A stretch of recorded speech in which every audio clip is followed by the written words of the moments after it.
So this is an order how the loading, the transport, and the unloading of oxygen happens. So let's start at the gas exchange surfaces.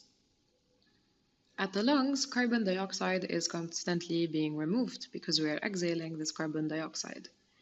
So the pH is slightly raised because we have a low concentration of carbon dioxide. So the higher pH, which is more alkaline, is going to change the shape of hemoglobin, and this new shape of hemoglobin becomes a shape that can load oxygen readily. So we have an increased affinity for oxygen in hemoglobin,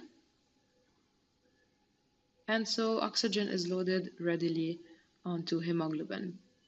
And then this oxygen that is loaded onto the hemoglobin will be transported with the blood to reach the tissues. In the tissues, we have a high production of carbon dioxide because these tissues are respiring. And carbon dioxide makes the medium acidic. So the low pH of this blood around the tissues will change the shape of hemoglobin into a shape that has a low affinity for oxygen. So hemoglobin will release oxygen readily into these respiring tissues. The more active the tissue is, the more carbon dioxide it produces, the more acidic the medium becomes, the more easily hemoglobin will unload oxygen, the less affinity it will have for oxygen. So as this is happening in humans, keep in mind that not all hemoglobin molecules are loaded to the maximum with 4 oxygen molecules each.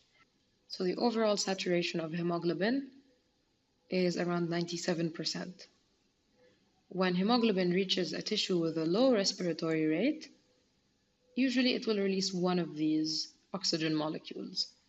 So when this blood returns to the lungs, it will still have some oxygen in it. It will not have unloaded all of its oxygen. It will still have around 75% saturation.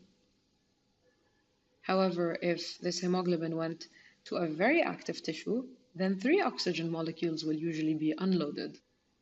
And different species, we said, have different kinds of hemoglobin, each with its own different affinity for oxygen.